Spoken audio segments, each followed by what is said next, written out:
Welcome to today's edition of Mental Health Matters. Today we're going to be talking about being a single father. We're going to focus on the pros and the cons of fatherhood and what you can do to make a good situation out of being a single father. Stay tuned. Thank you so much, David, for coming and being a guest on the show. I always start off by thanking a guest because I know people are really busy, and I know you personally, so I know that you got a busy schedule. So right. Thank you. Well, thank you for inviting me. You're welcome. So let's start off by you just kind of telling me a little bit about yourself. Well, my name is David Mon, obviously. Yeah. I've been here in Sacramento since 2005. I actually work for an agency called STEP. Okay. And what else would you want to know? Okay, that's good enough. We don't want you to give the whole security number back. No. Right. No, just kidding. So, do you have any children at all, or? Yeah, I have actually 4 kids. 4 kids. I have 3 adult children. All 3 are in college now. They go from, my oldest is 23, Nice. 21, and 19, and then I decided to start over and I have a 3-year-old. Okay, nice. So, how old were you when you had your first child? I was 19. 19. Wow. Yeah, I was 19, 18, 19. Still a baby. Yeah, pretty much. Yeah. So how was that experience for you, just being a new dad at the age of 19?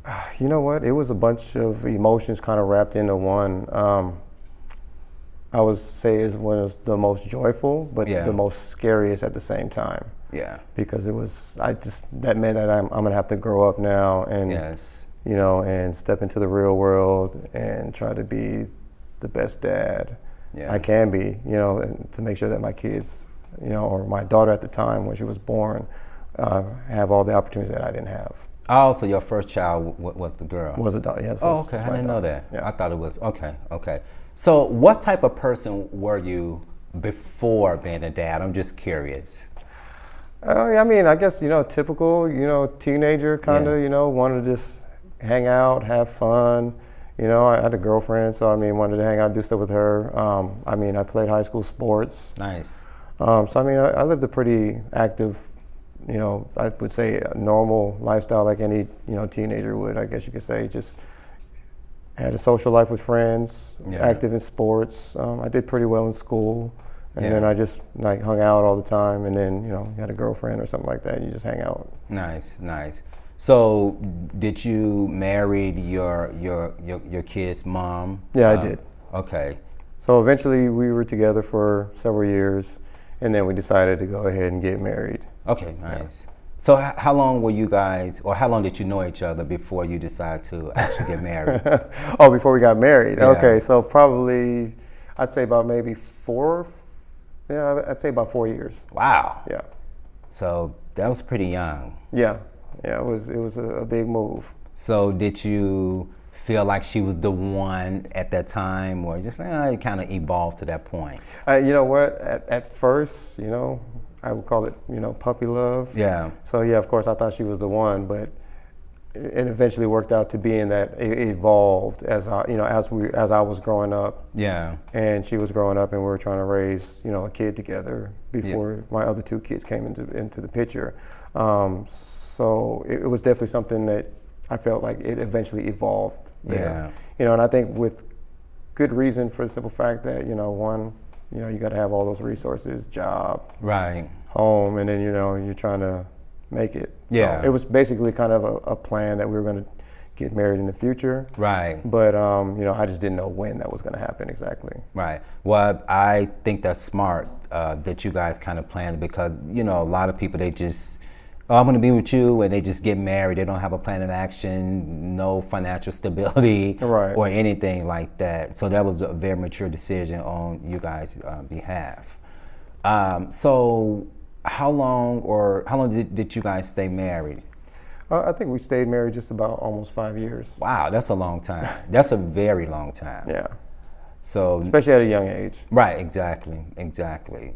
So why did you guys get a divorce, if you don't mind indulging that information? I think, the successful marriage, to have a successful marriage in most days, I think, especially now and then, is that I felt like we didn't really have a good support system. Okay. So she kind of came from a broken home, family was divorced. At that time, my own mother and father was actually going through divorce. Okay. So we kind of didn't have the guidance and the support system, I think, that we needed, more or less, to kind of help us mature in a relationship, and to go through the hurdles and the ups and downs. Yeah. So I think, in a sense, we kind of just grew apart. Right. Because right.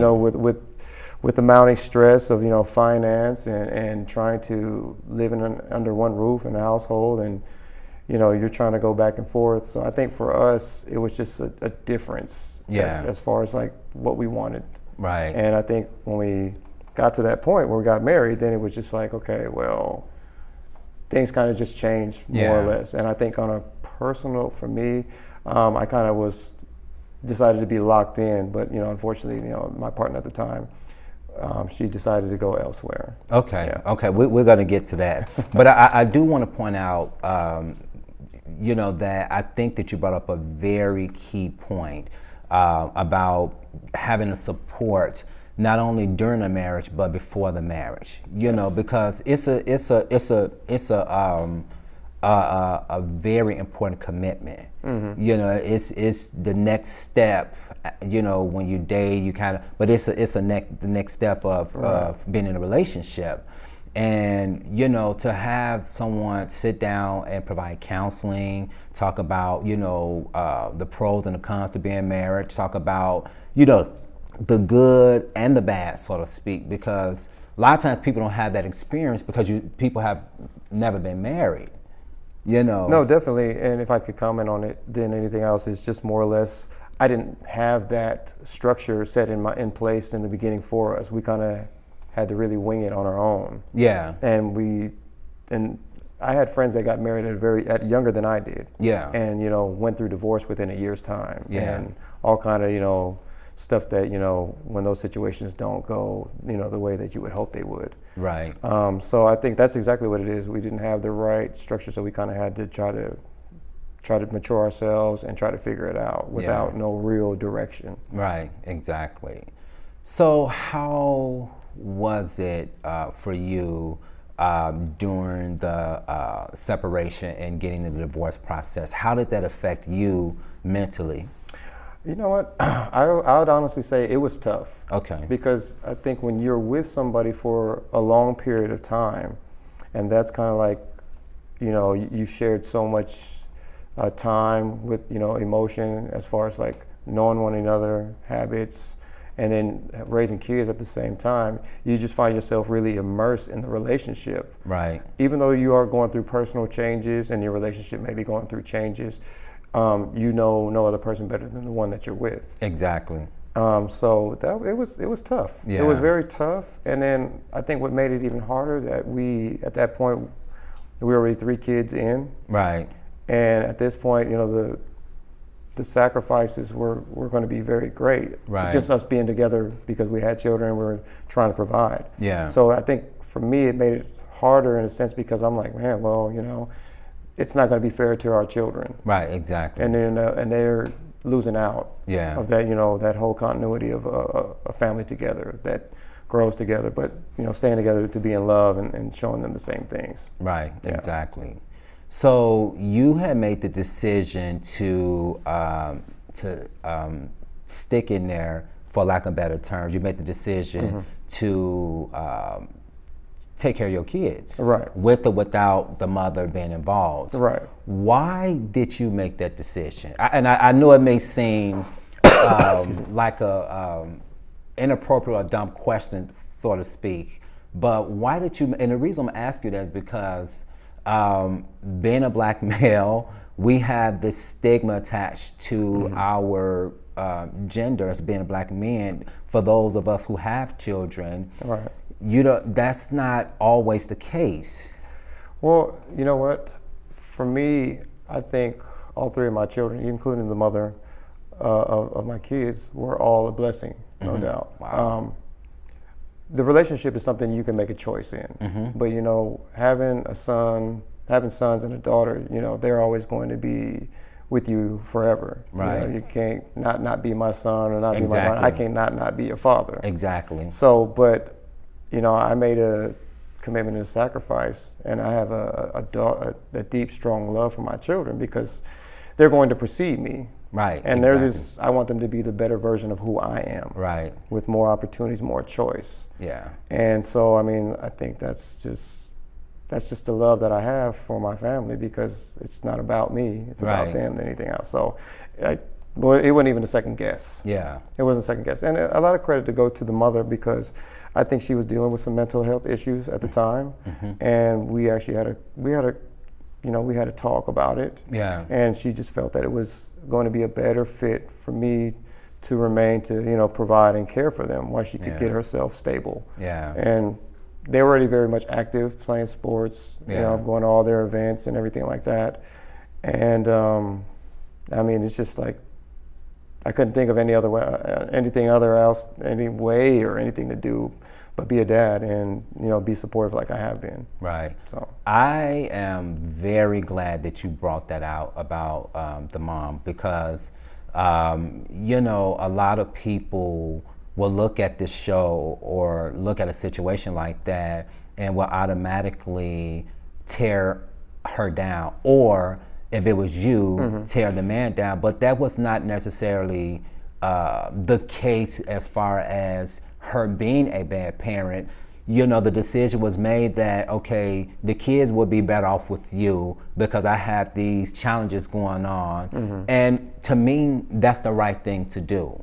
I've heard of people who've actually given up their kids for adoption for a really good reason, in my opinion. If you can't provide a stable home, if you can't be a good parent to your child or whatever the case may be, right. then to me the appropriate thing to do is allow that child to be placed in a stable and healthy environment where they can get the love and the care and support that they need. That would be the right thing to do. But unfortunately, we live in a society where some people don't think that. They will keep their child in an environment where there's drugs and whatever case it may be, alcoholism and a lot of physical and mental abuse, and they will keep the child in that environment because they think that they're doing the right thing because they are the parents. Right. I think, and I think that's the one thing I'm really fortunate to kind of to have this situation go that I had went through was basically, besides me and my ex-wife's differences right. and whatever our issues, we never used that to cloud what was really important and what was going to be best for our children. That's awesome. And in this day and age, it's really tough to come by because you hear the stories of this person's basically, poking jabs at another right. person because, they feel hurt and they just want to use the child against each other when the child's the one that suffers the most. Exactly. And we actually came to an agreement where it was just going to be in the best interest where I'll be able to, maintain a stable home. Right. And we still have a relationship where she still sees the kids or That's spends awesome. spends time with all three of the children. But the stability is why I get them off to school. Right. I keep them active. I'm on top of them when it comes to the grades and things like that. Right. So yeah.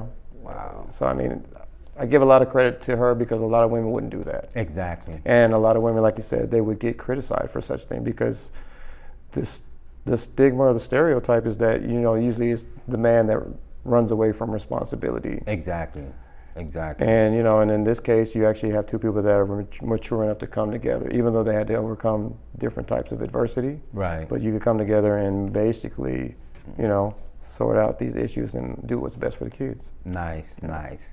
So now you guys are at the point where, okay, David, the kids are going to be better off with you. I feel like you're going to provide a more stable environment. I know your character. Now you realize that, okay, boom, I got the kids. I have to raise them at that time by myself.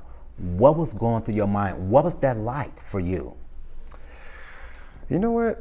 I think at this point, it was pretty much just like,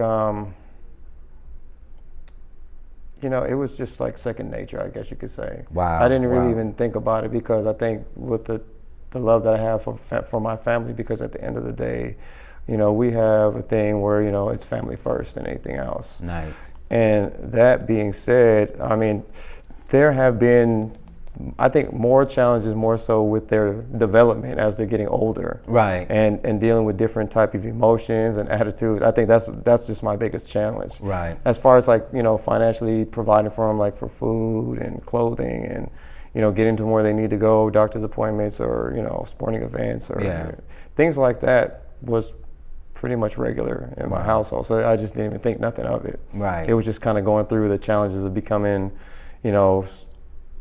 when you're pretty much an adolescent to being a teenager. Yeah. And I think that's where it's kind of tough. Yeah. Because you got to deal with different behaviors. Right. So I mean, kids, they'll test you, no doubt about it. But you got to be the parent and just do the best you can to help mentor them all the way through it. Yeah. Nobody's perfect, and I remember what it's like to be a kid, and I probably was one of the badder kids to my mom and dad. Yeah. So I'm just glad they haven't gave me so much trouble like I might have did with my own folks. Yeah. Did you seek financial support from your ex-wife for the kids, or you just? Actually, I did not. Okay. And for good reason, because I think at the time she was having a hard time finding work.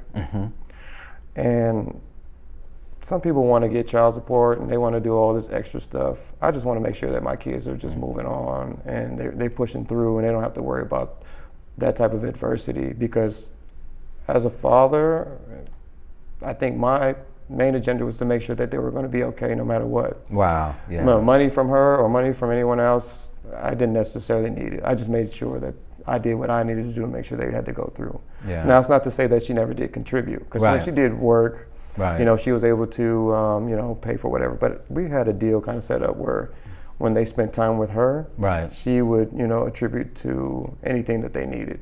And when they were with me, I just took care of those, whatever necessities they needed as well. Right.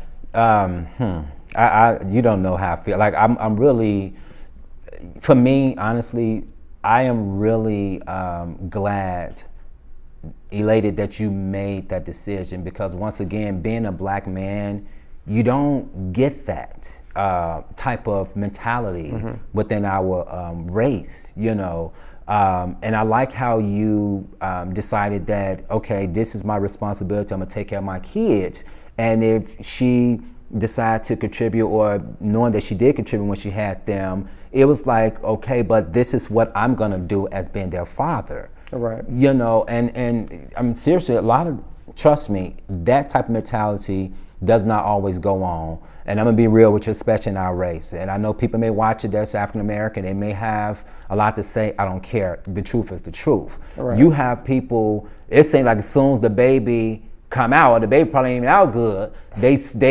putting out child support against the father. I mean, you know what I'm saying? Right. They can care less about the other person's well-being. They can care less if they, doing good or bad financially. You're gonna pay.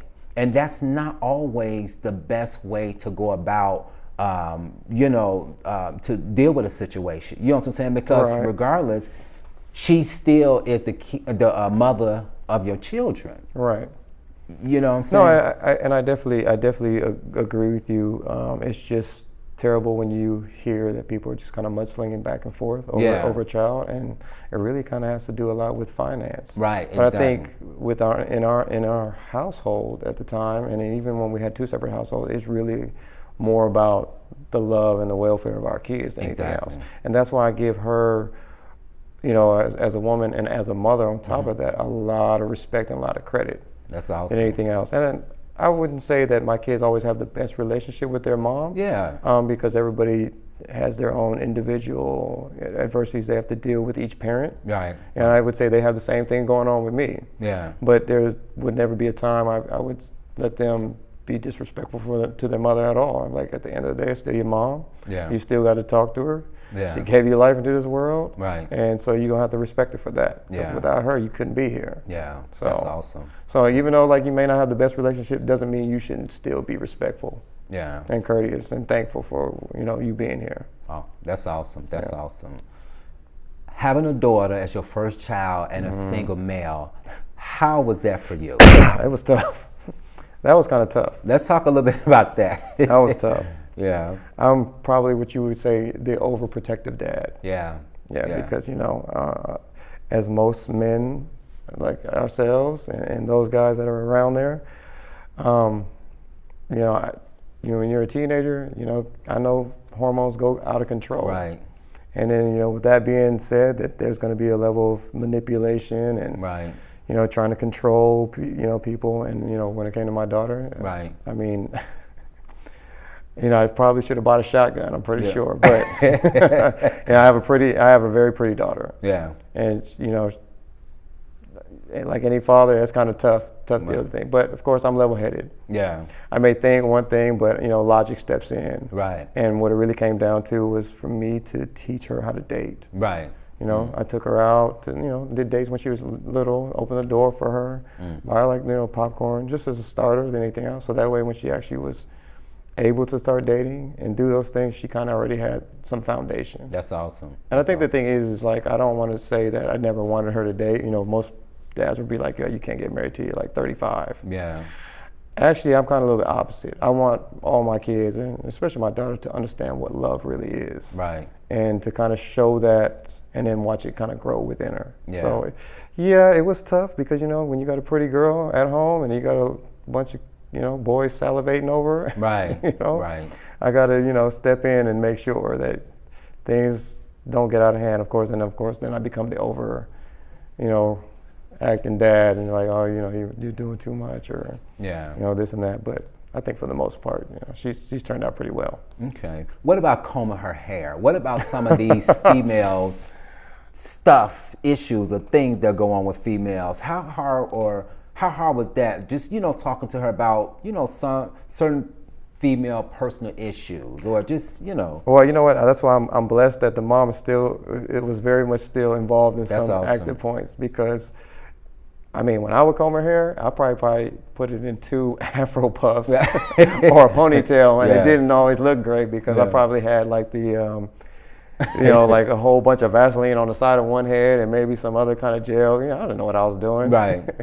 Right. So, you know, I just did the simplest thing. I'm gonna try to tie it up and do the best I can. But as far as like discussing like, you know, female things, as far as like, I don't know, as a kid going to being a teenager, going through to getting your first, I don't know, menstrual cycle and things like that. Yeah, exactly. The mom, which is great, mom, my sister, grandmother, and other women that are around, I made sure that they were able to, you know, kind of talk to her about that. But if I needed to step in, I knew I could. Right. I just think it would have been more comfortable for my daughter to talk to a woman about those things. Exactly. And that was available to her. That's awesome. So mom all the way down. Yeah. They took care of that for me. So That's I didn't have to awesome. step in there. So That's awesome. thank goodness. Yeah. Yeah, that would have been I'm going to be talking about what a woman needs, and I'm a guy, you know, Right. You know, so exactly. So in your opinion, so it is true, or this saying has some truth to it, that a man should be raising a man, and a woman should be raising a woman to a certain extent, you know. Right. I think they're definitely very important parts. Okay. And I think when you're missing one of those 2 elements, being the mom or the father, Right. You know, that one person, especially, and I'm fortunate because the mother was still around. Right. So she was able to, you know, chime in or do her part as far as like trying to help Right. nurture and educate in ways that I may not Right. be, you know, the best person suited to Right. talk about or do. Right. I don't know. That being said, I just say I'm lucky. Right. I think I'm just very lucky on that. But the parts that we play, I can imagine that there's a lot of single mothers out there that raise, you know, kids, and they have to do both mom and dad. And not only that, to men, to young boys. Yes. And think about how challenging that is. And it can be very challenging, and I think that's why we have those issues more or less where you get the mudslinging back and forth, because it's almost considered to be how, you know, you're brought up. Right. So if you see something one way, how do you know better? Right. You're just kind of conditioned to your environment than anything Exactly. else. So even if you don't have a father, I think the mom, if you have an uncle or you have a grandfather, they need to have some type, or, you know, maybe a mentoring program, you know, like Big Brothers or something like that. Yeah. Where, you know, a young man can, you know, basically hang out with an older male. Yeah. That can kind of show him the ways of how to become a man. Yeah. And I think it goes the same on the opposite sex for women. Yeah. You know, the same deal. If I'm raising my daughter, you know, there's going to be a lot of things I don't know. Right. Exactly. Like what works emotionally for a woman. Exactly. Because I'm not one. Exactly. So my mind is basically saying, like, let me find somebody Right. that's a woman Right. that, you know, knows herself quite well, and an older woman at that, someone that's got experience Exactly. at it, so they, you know, they can pretty much help guide me, or mainly to help guide her. Yeah. Because she may want to talk about, you know, like you would want to talk, if I had, like, my son wouldn't talk to my mom, or talk to my mom, or talk to his mom, or, you know, his aunt about some manly stuff as, Right. you know, as you're going through puberty. Right. Exactly. And I think it's the same thing when you go on the opposite end with the girls. Yeah. So. Well, I will say this. You know, I've got a chance to meet one of your sons, and you know, when I met him, I was very impressed. Didn't even know he was your son at the time, and I don't want to talk about how we met, just so you know. Right. But when I did meet him, you know, we was kind of having a conversation. He was kind of telling me, you know, he was in college, he played basketball, and I'm like, wow, okay, this, you know, young brother pretty sharp. You know, I immediately kind of gravitated towards him because I'm like, okay, he has a good head on his shoulder and blah blah blah. And to be honest with you, and I'm gonna keep it real, and this probably is the wrong way of thinking. Right. But in my mind, I was thinking like, man, you know, he probably don't have or didn't come from a good parent home. I'm gonna keep it real with you. That was my first train of thought. And because of the stigma, and I myself was, you know, thinking that way, stigmatizing because of our black race. Right. And when he told me, he's like, David's son, I was like, wow. And you know, I text you and all that. I was like, man, David, I met your son. And my first train of thought was like, man, like you did, because I knew you was a single father to your children. I'm like, you did an extremely good job. Oh, thank you. I appreciate it. Like you saw me texting you and talking about. I'm like, man, because I didn't really know. I mean, you've talked to me about your kids before, but to just meet, you know, one of your kids and to see him focus I'm like, oh man, like you did what you had to do. Well, you know what? I think I'm fortunate to be brought up by two parents. Right. You know, and both of them being on me about, you know, taking care of the things I need to do as pretty much mentoring all the way when I was young, to learn how to clean, to cook, how to be respectful. So those values that were instilled into me, even though, you know, we have like, you know, his mom is elsewhere and we're not together, but we were still able to instill those same values. Yeah. And they just rolled over than anything else, and I didn't never let up. So I may have thanked you for me being a good dad or whatnot, or you had thanked me, I'm sorry.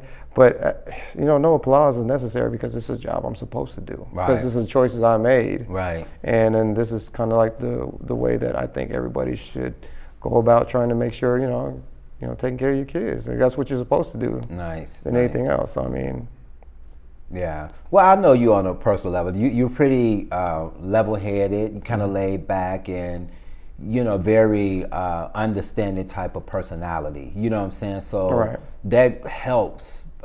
You know, with you know doing what you had to do for your family. I know people, even in my own family, and I have to consistently have conversations with them about taking care of their responsibility. Like, and it's like, why is that so hard?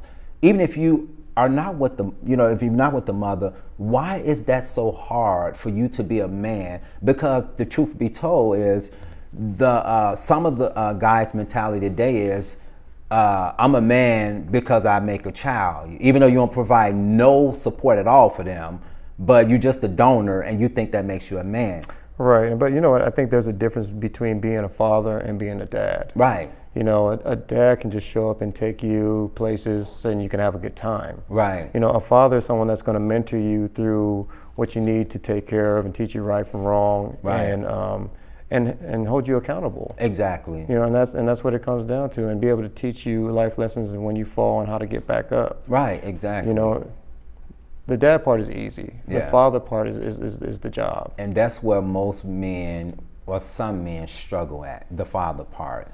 I didn't have, and I'm very transparent about this on these shows. My father, wasn't around, the way I need him to be. And, it was, I don't know, I even still think about that sometimes to this day, just laying in bed, like how hard was that?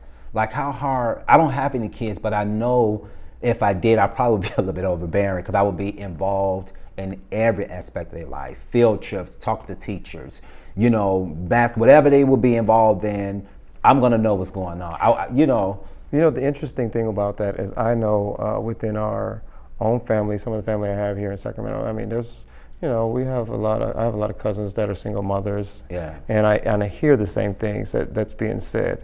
But I know for a fact that a lot of these, kids out there that, doesn't have their dad in their life would prefer that they probably be overbearing. At least they could be annoying, but they would be appreciative that they have, someone around to show them, the ropes, and not let them go out there and figure it out on their own. Right. And even with some of the kids I know that have, mom and dad in the home, and things are going well, and they feel like their parents are overbearing. Right. But at the end of the day, they're thankful. Right. Exactly. So I mean, it's kind of funny. You hear that they're grateful, and then you hear the ones that don't have that are telling those ones that are like, my parents are irritating. You say, well, you got parents that at least care about you. Yeah. I got nothing pretty much. Yeah. Exactly. So it's just an interesting thing to hear, but then you can't let so much time go past. Hopefully that that a kid has to kind of figure it out on his own. Yeah, exactly. So what was it like? So let's talk about what it was like in your household as being a single father. What did the typical week look like? Raising your kids? Pretty easy. I mean, I had to get them up in the morning, brush your teeth, get ready for breakfast. Making sure everybody's lunch is packed. Wow. And that's just like at an elementary age, all the way going through middle school, nothing really changed except for maybe if they're going to, eat lunch at home, or as far I'll make them something to eat, or they're going to pretty much buy something at school. Yeah. They go to school, they go to practice. Before they started playing actually school sports, I'd probably take them to, practices for soccer, football, baseball, basketball. Practices throughout the week, come home, homework, take a bath, have dinner, and then brush your teeth and go back to bed and do it all over again, and then games on the weekends. Wow. But I spent a lot of time just doing simple things like taking them walks through the park, neighborhood, going to the movies. You don't got to spend a lot of money to do those things. But I think one of the most important things that you could ever do with the family is actually just have dinner together. Yeah. If you can't do it all week, at least try to do it once a week. So you guys can sit at the table together and you can actually talk to one another. Yeah. And people can voice what they want to say, and it just brings a lot of, it just makes you kind of gel a little bit more together. Right. And you can know that you have a forum at one point in time that you can talk with one another, kind of openly. Right. Or at least respectfully too at the same time. But But I mean, that's the typical day. I mean, I'm like running around all over the place from work, from sundown to sun up. Right. That was I was about to ask you that you was working during that period of time. Actually, I was working and going to school and coaching. Whatever sport I was coaching at the time, which probably mainly was basketball or soccer. Wow. I mean, really, it's really no excuse for anybody not to be involved if their kid. I mean, like, especially hearing the information that you're talking about. Right. You know, sharing the information you're talking about per se. Because I'm sure. Okay. So what was the difficult part about being a single father? I'm gonna let you tell. The difficult part about being a single father was. What was the most difficult for you about being a single father? You know what? I don't think there was. The difficulty was just raising them and watching them go through the changes from being so young to being so cute. Yeah. And to dealing with behaviors. That's right. You know, I'm grown now. Right. Yeah. Like, you ain't got to tell me or remind me.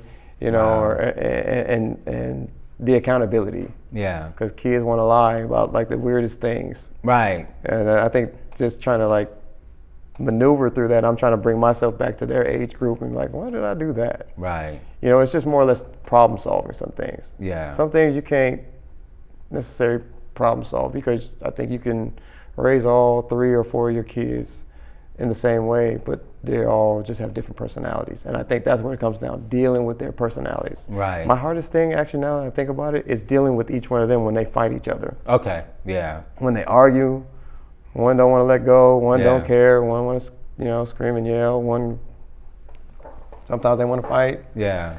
It's just like, being able to kind of be the peacekeeper. Yeah. And at the end of the day, I just don't even care sometimes. I just want peace in the house Right. with you guys. Yeah. But I think that's the biggest battle, was to kind of like delegate, Yeah. between them, because I wanted to give them a chance to, express how they felt, Yeah. but not to the point where it was going to be disrespectful. Yeah. Not to make them,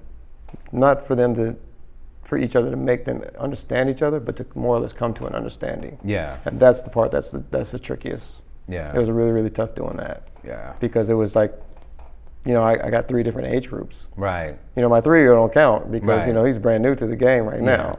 Yeah. But and I got experience to deal with him as he's coming up. But with them 3 at the same time, yeah, that was my biggest thing. So I wouldn't mind a little help on that one. Right. So that's funny. So, because as kids get older, for parents, you have to now have a different relationship with them. Because now they're older, they're an adult, they can make their own decisions, they're independent.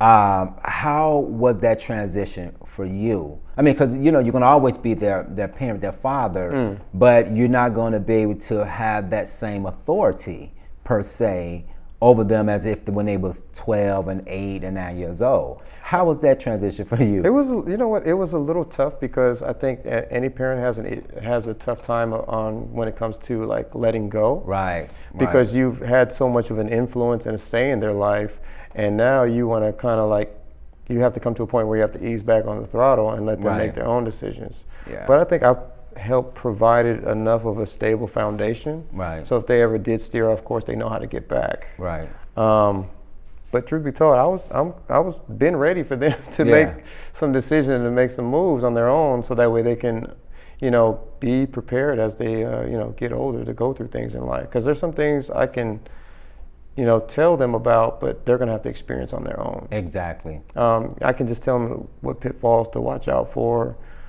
As the world is kind of changing, technology being the biggest thing. I mean, even for me, it's even different. They actually teach me a lot of stuff. Wow. But Nice. at a young age, for them, I think it was just more or less, I just was like having a hard time with the say-so on some things. Because I didn't necessarily more or less said that you had to do things.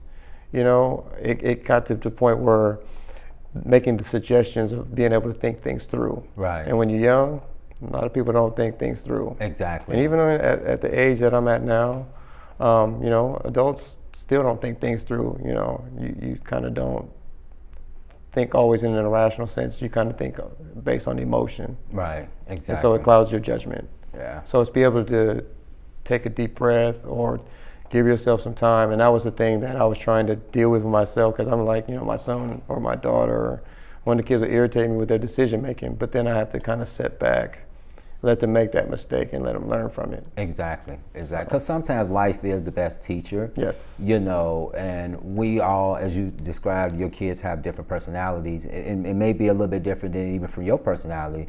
Right. The way that you may handle a situation may be different than the way they may handle a situation, which allowed them to still have that individuality.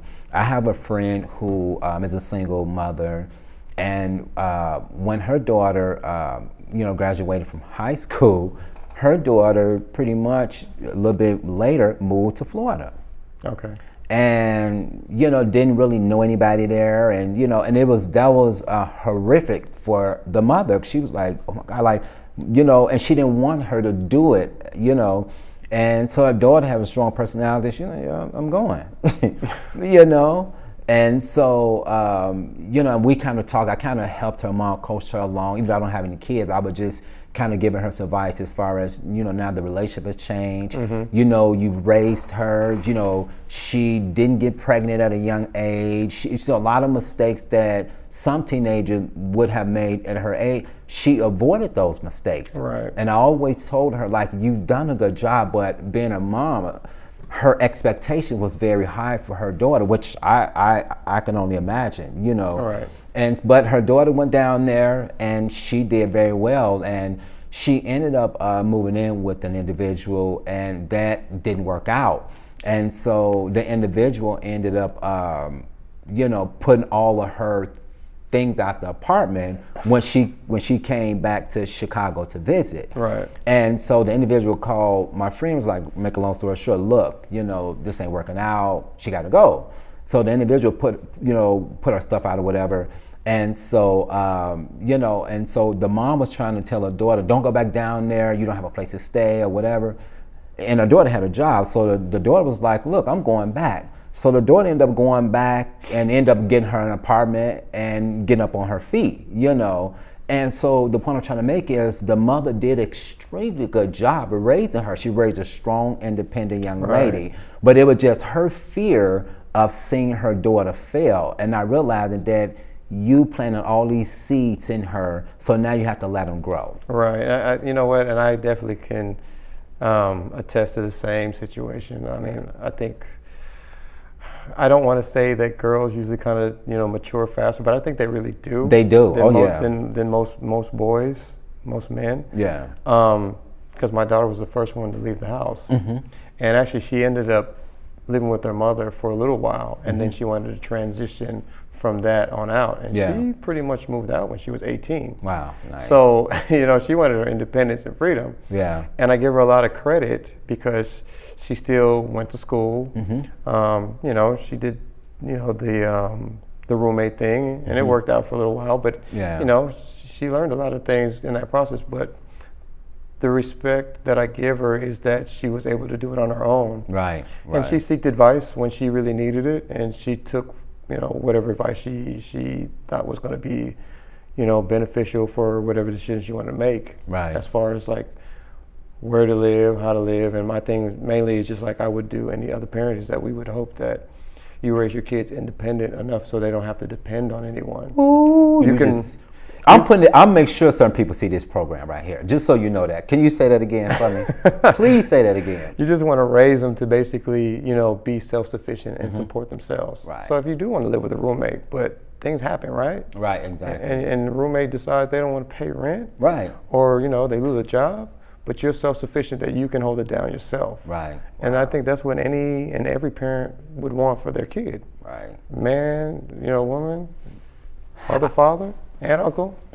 Yeah. I know people who that have grown children living in their home who do not work, and they don't have a problem with that. Mm-hmm. I to me, that still just blows me away. You ain't in school, you ain't working, you ain't doing nothing. You just here eating and doing whatever you want to do, and that's not building someone up. That's not setting someone up to be a responsible adult and a productive member of society. Well, I think you said it good. You're not building any value, so therefore you're not building any character. Yeah. And those things are instilled in you, when you're younger. But if you kind of let things kind of slide, where there's no production as far as you trying to go. And my kids, they play college basketball now. Nice. But they also work part time. Right. Nice. Because they got to understand that the value, or that the value of education and also with working goes a long way to attest to your character. Right. Exactly. And unfortunately, life doesn't take any breaks. It will knock you down at any time, and there's no timeouts. So you got to be prepared at all times. So you're saying that your grown kids, Mm-hmm. can live in your house and say, "Well, Dad, I'm not working. I'm not going to school. You're going to take care of us." You can't live in my house. Right. So you ain't living at my house. I love it. You ain't living at my expense, especially when you're grown and you know better. Right, exactly. And my thing is, we have a long line in our family history to, as my father told me and I've told to my own kids, our motto, mantra, whatever you want to call it, is that we want to make every generation better than the last. Exactly. And for future generations to come. So, and I think our line has done that. Nice. And that's going to be, that's what I'm hoping for the longevity is going to be, in that sense that, Nice. the next generation will be better than the next one, or have better opportunities. Yeah. Not giving things, because, giving things doesn't help you out. Yeah. It doesn't teach you anything. Yeah. I just want to be able to, when my father had to basically leave Detroit, Michigan, and his only way out was the military. Right. He didn't want me to join the military. Yeah. He wanted me to have other options that he didn't have available to be able to get out. Right. And I wanted to present the same things to my own children, so they have multiple things to choose from. They don't have to choose from A or B. Exactly. So do any one of your kids, are you a grandfather? I am not a grandfather. Okay. I'm not trying to be. Okay. So. And the reason why I ask, see, people don't understand, I don't think you really understand, how, I'm from the hood. Where I'm from, it's girls are getting pregnant at 11, 12. It's just all type of stuff. It's just, I come from a dysfunctional family. It's just, any and everything go on. How do you think you would have handled it if one of your kids at the age of 11 to 12 years old would have came in and said, I'm going to just say 13 or 14 years old, and said, you know what? You're about to be a grandfather. I got a baby on the way. How would I feel about that? Yeah. How would that have made things different with you being a single father? Just me taking a sigh. I think I would. I think I'd be hurt and I'd be brokenhearted. Yeah. Because I think as a parent and my responsibility and my obligation, I would feel like I failed. Yeah. As a parent and as a father, because that means, the world outside of your home is always going to have some influences. Right. Obviously, but I would feel like I didn't have that great of an impact. Right. People make mistakes all the time. I feel that if that did happen, I'd be hurt, obviously. A little disappointed, sure. Right. But I'd have to be understanding, because at the end of the day, a kid is about to be born. Exactly. And whether I have a grandson or a granddaughter, our family line is extended. Right. So it's not the kid's fault. Right. Bad decision making.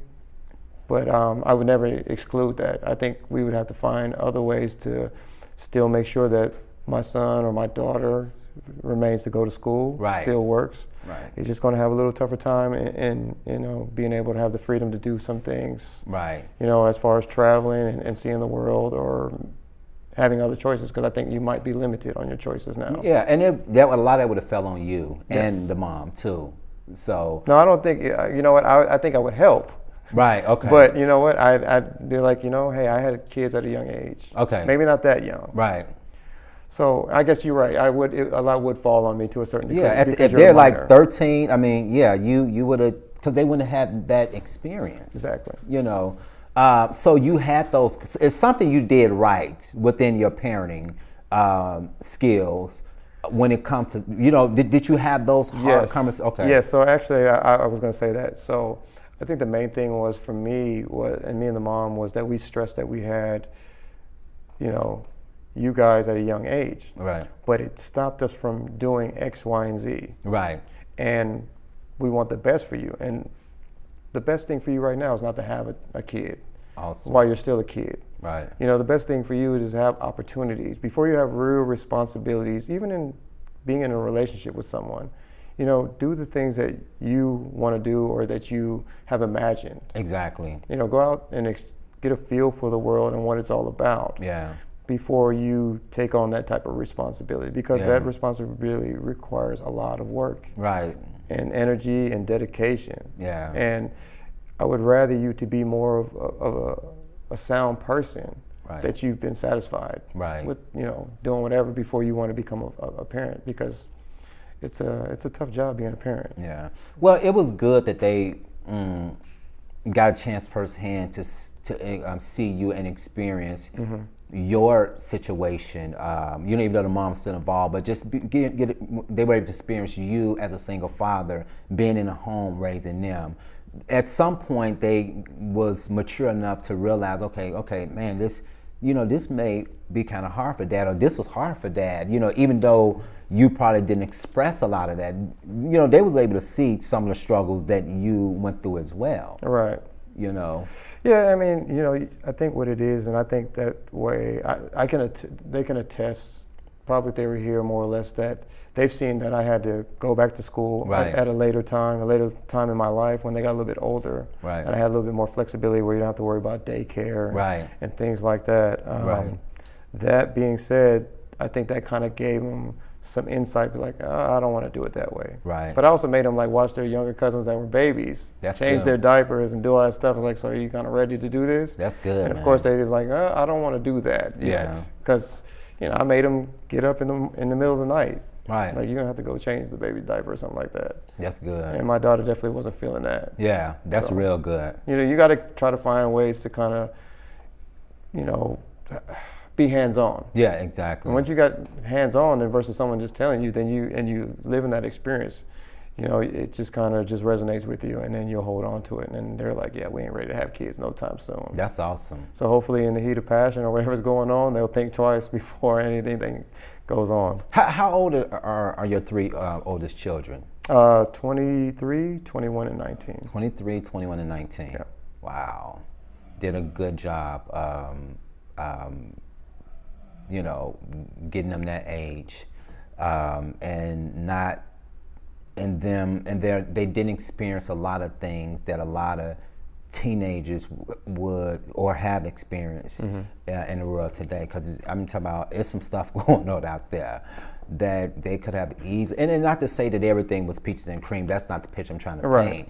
But they definitely avoided a lot. You know, half of the people, or a lot of the kids.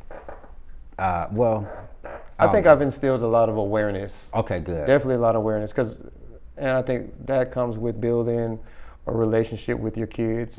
You know, and a lot of people, some parents want to be their kid's friend. Yeah. I'm like, no, I'm your dad. I'm your father first. Right. But we still have a relationship where the lines of communication are very much open, and I'm in tune to what's going on in the world. Right. You know, and I was at that time I was working, you know, for a community center, and I was working in the nonprofits for some of the, you know, areas like Del Paso Heights and Oak Park, things like that. So I'm very much in touch with what's going on with the youth. Right. So once you have your finger on that, you can kind of translate what's going on and talk and have that kind of conversation with your kids. Wow. And they can kind of like, you know, tell you what's going on, and then, you know, you have that dialogue back and forth. So you try to make sure that, don't fall for this or look out for that. Right. You know, kids tend to think that their day and age is so different from ours, and it really isn't. Right. Exactly. Well, we've run out of time, and thank you for being a guest on our show. And that's it for today's edition of Mental Health Matters. If you enjoyed this particular program, or if you would like to be a guest on our show, or if you would like a DVD copy of this particular show, please dial 916-366-4600. Thank you.